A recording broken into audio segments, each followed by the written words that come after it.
Introducing Paris Saint-Germain, a club that has undergone significant changes in the last 2 seasons, including the departure of 2 managers following their round of 16 exit from the Champions League. However, this season, PSG has taken a different approach with the appointment of Luis Enrique as their manager.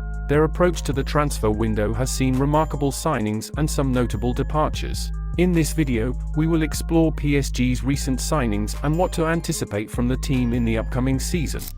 The ongoing transfer market has certainly been a busy one for Paris Saint-Germain. This period has seen PSG making some bold moves, and a significant driver of this transformation has been the appointment of their new manager, Luis Enrique. Enrique stepped into the role, taking over from Christophe Galtier, after his departure from the position of Spain's national team head coach, which came after their exit from the World Cup. With Enrique leading the way, PSG has set off on a new path, shifting their strategy from acquiring star players without a long-term vision to constructing a squad with a clear project, emphasizing teamwork and unity over the temptation of big names. This shift in approach defined their approach to this transfer market.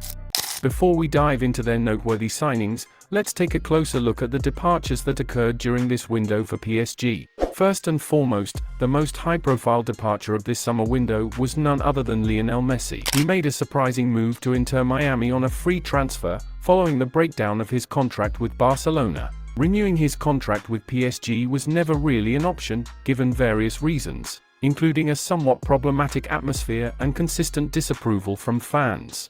Another PSG stalwart, Sergio Ramos, opted not to extend his contract with the club. Despite receiving offers from various countries, he chose to return to his roots at Sevilla, where he began his illustrious career. Now, let's shift our focus to some of the lesser-known transfers. Leandro Paredes, who joined AS Roma for €4 million, who had told in a recent interview about his strained relations with Kylian Mbappé, could be one of the reasons for his departure. Another, Georginio Wijnaldum, who struggled with injuries during his time at PSG and during his loan spell at AS Roma, has moved to Al Ettifaq for €9 million, a reasonable deal considering his age and recent form. Another Argentine, Mauro Icardi, made his 1-year loan with Galatasaray permanent for €10 million. And finally, we come to the latest transfer involving Marco Verratti, who served PSG for over a decade. He has joined Al Arabi for €45 million, a beneficial deal for PSG given his age. Now, let's discuss the most shocking transfer of this summer window: Neymar's move to Al Hilal for a staggering fee of nearly €100 million. This transfer sent shockwaves across the football world, especially considering Neymar's age of 31 and his status as one of the best players alongside Cristiano Ronaldo and Lionel Messi. It raises questions about where Neymar will venture after his 2-year contract with Al Hilal concludes. I'd love to hear your thoughts on this transfer and speculate on Neymar's future destination.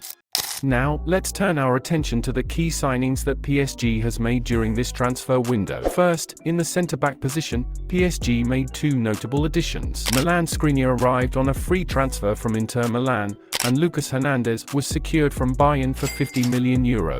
Both have proven to be valuable additions to the squad, intensifying competition for their position. To secure a spot in the starting lineup, players must consistently perform, and these moves have significantly strengthened the squad's depth. Next up is the Uruguayan star player, Manuel Ugarte, a defensive midfielder known for his ball-winning ability and efficiency when in possession. He ranks among the world's best midfielders in interceptions, tackles won, and ball recoveries. His arrival addressed the need for a quality defensive midfielder, particularly with 32-year-old Danilo Pereira as the previous first choice, who didn't consistently deliver. Now, let's discuss one of the most talked about transfers, Ousmane Dembélé, who joined PSG when they triggered the buy clause from Barcelona for €50 million.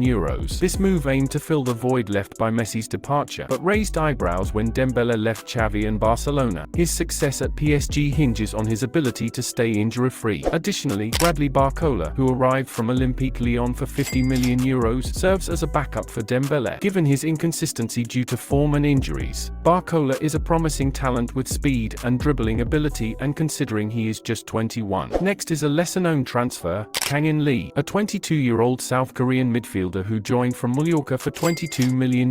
He is versatile and can play on both wings while being comfortable on the ball. Lee possesses a strong desire to win, and his exact position on the pitch varies. He is primarily an attacking midfielder, but can also play as a forward. Finally, in the centre-forward position, PSG made 3 additions, with the most notable being Kolo Muani from Frankfurt for a substantial €90 million fee, and Gonzalo Ramos from Benfica was secured on a loan deal. The striker position was a concern for PSG last season, but this time, they opted for young, emerging players. Kolo Muani's playing style has drawn comparisons to the legendary Henry, with attributes like finesse shots, technical skills, flair, and quick footwork. Ramos serves as a backup, offering qualities such as dribbling, agility, balance, reactions, ball control, and composure. Overall, these transfers represent a significant improvement over previous years, with a focus on youthful, enthusiastic players over players aging stars whose motivation was primarily financial gains. In summary, PSG seems to be moving in the right direction, making decisions with a focus on the long term rather than reacting impulsively. The role of Luis Enrique in this transformation is indeed significant. While recent results may not have been as impressive, it's important to have faith in the process instead of resorting to frequent changes in management, which has been a common practice. PSG's commitment to a long-term vision may result in initial challenges, as we are currently witnessing, but with time, we should begin to see signs of the desired outcomes. With that positive note, we conclude this video.